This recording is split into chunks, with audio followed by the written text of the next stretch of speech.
YouTube channel education point coaching classes. आज बेटा हम करेंगे कार्यपत्र 35 विषय गणित कक्षा 6। आज का हमारा टॉपिक है संख्या, अपनी संख्याओं की जानकारी। आओ पुनरावृत्ति करें बेटा, आप कुछ पहले किए हुए सीखे हुए को कुछ पहले हम उनको रिवाइज करते हैं। फर्स्ट है संख्याओं को जमा करना। संख्याओं को जमा करना क्या होता है, यानी कि संख्याओं का संकलन करना, उन्हें इकट्ठा करना। उदाहरण है बेटा हमारे पास 536 जमा 385। बेटा इन्हें हमें जमा करना है। जब भी बेटा हम जमा घटा या गुणा करते हैं तो उसमें हम इकाई अंक से शुरू करते हैं क्वेश्चन को करना। बेटा जैसे हमारा यहाँ पे इकाई अंक यानी कि वंस प्लेस है 6 + 5 11, 11 का एक बेटा यहाँ पे नीचे लिखा और एक ऊपर यहाँ पे हासिल लगा दिया। ऐसे ही बेटा फिर हम टेंस वाले डिजिट को ऐड करेंगे। 3 + 8 कितना हो गया बेटा 11, 11 में एक प्लस किया 12, 12 का 2 बेटा नीचे लिखा एक ऊपर हासिल लगा दिया। फिर बेटा हम 100 वाले डिजिट को ऐड करेंगे। 5 + 3 8 और 8 में 1 प्लस किया ऊपर 9, तो हमारा आंसर क्या आ गया बेटा 921 यानी कि 921। ऐसे ही बेटा नेक्स्ट है संख्याओं को घटाना यानी कि अंतर। संख्याओं को घटाना क्या होता है, किन्हीं दो संख्याओं का अंतर निकालना। इसको हम संख्याओं को निकालना भी कहते हैं, एक संख्या में से दूसरी संख्या निकालना। उदाहरण है 824 घटा 456। 824 में से आपको 456 घटाना है। तो बेटा हम क्या करेंगे, 4 में से 6 माइनस नहीं हो सकता, इसलिए 4 का काट के 14 बन गया और 2 को काट के 1 बना दी, क्योंकि 2 ने 1 किसको दे दिया, 4 को दे दिया था। अब 14 में से 6 गए 8, फिर 1 में से 5 माइनस नहीं हो सकते बेटा, तो इसलिए 1 का क्या बन जाएगा 11 बन जाएगा और 8 का कट करके क्या बन जाएगा 7 बन जाएगा। अब 11 में से 5 गए बेटा 6 और 7 में से 4 गए 3, तो हमारा आंसर क्या आ गया 368। ऐसे ही बेटा आगे हैं संख्याओं को गुणा करना यानी कि गुणनफल। दो संख्या को बेटा जो गुणा करके आंसर आता है उनको गुणनफल कहते हैं। एक संख्या में किसी संख्या को बार बार जोड़ना, इसको ये भी कहते हैं कि किसी संख्या में एक संख्या में दूसरी संख्या को बार बार जोड़ना भी गुणा कहलाता है। उदाहरण है बेटा 123 × 13। बेटा अब 123 को 13 से गुणा करना है हमें, तो 3 × 9, 3 दूनी 6, 3 एकम 3। फिर बेटा जब हम दूसरी वाली डिजिट से मल्टीप्लाई करते हैं तो हम बेटा 9 के नीचे या तो क्रॉस का साइन लगाएंगे या फिर 0 लगाएंगे। 1 × 3 = 3, 1 दूनी 2, 1 एकम 1। बेटा फिर देन हम इनको जमा कर देंगे। 9 + 0 9, 6 + 3 9, बेटा 9 और 3 + 2 5 और 1 का 1, तो हमारे पास आंसर क्या आ गया बेटा 1599। ऐसे ही बेटा है संख्याओं को भाग करना। संख्याओं को भाग करना यानी कि समान विभाजन। संख्या को मतलब कि एक समान बांटना भी भाग ही कहलाता है। एक संख्या में से किसी संख्या को बार बार घटाना, ये भी कहते हैं बेटा एक संख्या में से किसी संख्या को बार बार घटाना जब तक 0 ना आ जाए, वो भी भाग कहलाता है। अब उदाहरण है बेटा 256 भाग 8।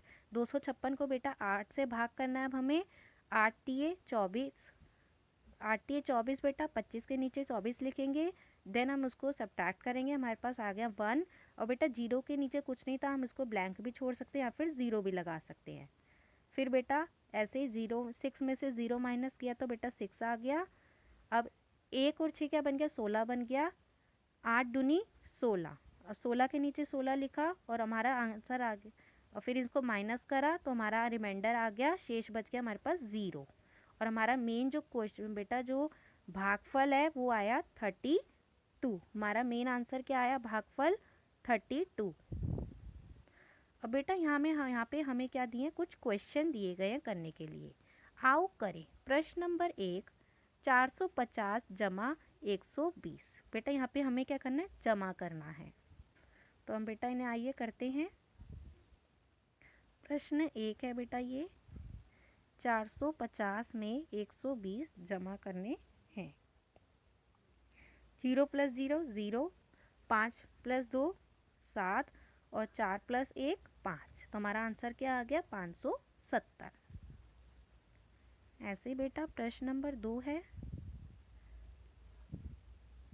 843 माइनस 628। बेटा 843 में से हमें 628 माइनस करना है। करते हैं बेटा, प्रश्न 2 है ये भी। 843 में से 628 माइनस करना है। अब बेटा 3 में से 8 माइनस नहीं कर सकते, तो 3 का कट करके क्या बन जाएगा 13, और 4 का कट करके क्या बन जाएगा 3 बन जाएगा। अब 13 में से 8 गए 5, 3 में से 2 गए 1, 8 में से 6 गए 2, तो हमारा आंसर क्या आ गया बेटा 215। ऐसे ही बेटा क्वेश्चन नंबर 3 है हमारा 263 गुणा 38। 263 को किससे गुणा करना है 38 से। इसको भी करते हैं बेटा।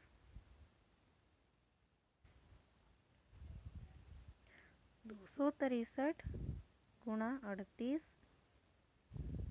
8 ये कितने होते हैं 24, 24 का 4 हासिल 2, 8 से 48, 48 में 2 प्लस करेंगे तो बेटा 50, 50 की 0 यहाँ पे 5 हासिल ऊपर यहाँ पे 8 दूनी 16, 16 में 5 जमा करेंगे तो 21। ऐसे बेटा फिर हमें दूसरे डिजिट से मल्टीप्लाई करना है, तो यहाँ पे हम 4 के नीचे क्रॉस का साइन लगाएंगे, 0 भी लिख सकते हैं। 3 तिये 9, 3 6 18, 18 का 8 बेटा हासिल ऊपर 1 लगा देंगे 5 के ऊपर, 3 दूनी 6, 6 और 1 7। बेटा अब हम इन्हें क्या कर देंगे प्लस कर देंगे। 4 का 4, 9 प्लस 0 9, और 1 प्लस 8 9, और 7 प्लस 2 9, यानी कि हमारा आंसर क्या आ गया बेटा 9,994 हमारा मल्टीप्लाई करके आंसर आ गया इनको। ऐसे ही बेटा प्रश्न नंबर 4 देखते हैं 2375 भाग 25। बेटा 2375 को हमें 25 से भाग देना है। इसको भी करते हैं। प्रश्न 4 2375 को हमें 25 से भाग देना है। बेटा 25 निम्न में कितने होते हैं 225। देन बेटा माइनस कर देंगे, 7 में से 5 गए 2, 3 में से 2 गए 1, 2 में से 2 गए 0। बेटा 5 यहाँ पे एक डिजिट बच गई थी तो हमने ऊपर से उतारेंगे, बन गया 125। 25 पंजे 125। देन बेटा माइनस कर देंगे इसको भी, तो हमारा रिमाइंडर आ गया, शेष बच गया 0। तो हमारा भागफल क्या आया है यहाँ पे 95। आई होप बेटा आपको समझ में आ रहा होगा। ऐसे ही बेटा हमारा प्रश्न 5 है राधा बाजार से 15 फूलों की माला लाई, उसका भाई राजू बाजार से 22 फूलों की माला लाया। बताओ दोनों की कुल माला कितनी होगी। बेटा राधा ने बाजार से 15 फूलों की मालाएं खरीदी और उसके भाई राजू ने बाजार से 22 फूलों की मालाएं खरीदी। अब बताना दोनों के पास कुल कितनी मालाएं हैं। बेटा जहाँ पे कुल लिखा होता है वहाँ हम ऑलवेज प्लस करते हैं।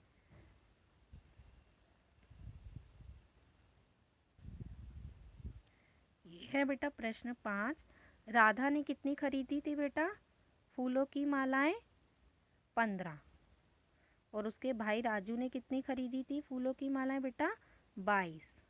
तो उनके पास कुल मालाएं कितनी होगी, कुल मालाएं कितनी होगी बेटा प्लस कर देंगे, 5 प्लस 2 7, 1 प्लस 2 3, तो उनके पास कितनी मालाएं होगी टोटल 37। ऐसे ही बेटा नेक्स्ट क्वेश्चन देखते हैं। प्रश्न 6 देखते हैं। पंकज ने दुकानदार से 350 रुपए का सामान खरीदा, उसने दुकानदार को 500 रुपए दिए, तो बताइए दुकानदार पंकज को कितने रुपए लौटाएगा। तो बेटा इस क्वेश्चन में हम क्या करेंगे घटा करेंगे, माइनस करेंगे। तो पहले बेटा हम यहाँ क्या लिखेंगे, पंकज ने दुकानदार को कितने रुपए दिए थे बेटा 500 रुपए। उसके नीचे लिखेंगे बेटा पंकज ने सामान खरीदा बराबर है 350 रुपए का। इन दोनों के साथ बेटा रुपीस का साइन लगाएंगे। अब दुकानदार पंकज को कितने पैसे वापस देगा ये घटा करके पता चलेगा। 0 में से 0 गए 0, अब 0 में से 5 नहीं जा सकते तो 0 का कट कर क्या बन जाएगा 10 बन जाएगा, और 5 का कट करके क्या बन जाएगा 4 बन जाएगा। अब 10 में से 5 गए बेटा 5, और 4 में से 3 गए 1, यानी कि दुकानदार पंकज को कितने पैसे वापस करेगा 150 रुपए। बेटा ये प्रश्न नंबर 6 था। ऐसे बेटा प्रश्न नंबर 7 है, अंगूर के गुच्छे में 18 अंगूर हैं, और तो अंगूर के ऐसे 4 गुच्छों में कितने अंगूर होंगे। बेटा यहाँ पे एक अंगूर के गुच्छे में कितने अंगूर हैं बेटा 18, और कह रहा है कि ऐसे अगर 4 गुच्छे हो अंगूर के तो उसमें टोटल कितने अंगूर होंगे। बेटा जब हमें एक के बारे में दिया होता है और ज़्यादा के बारे में निकालना होता है तो उस केस में हम मल्टीप्लाई करते हैं, गुना करते हैं। तो ऐसे ही बेटा हम करेंगे, इसको लिखेंगे प्रश्न 7। एक गुच्छे में अंगूर कितने हैं 18, 4 गुच्छे में अंगूर होंगे बेटा 18 गुना 4 इक्वल्स टू 72। बेटा 18 चौक होते हैं 72, तो 4 गुच्छों में अंगूरों की संख्या होगी 72 कुल अंगूर।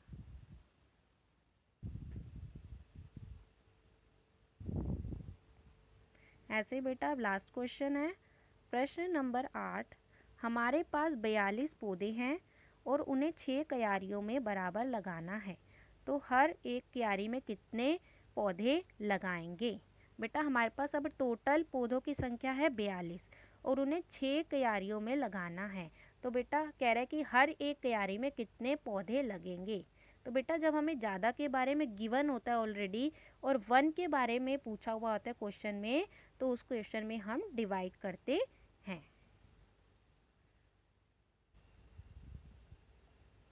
ऐसे प्रश्न बेटा 8 है ये।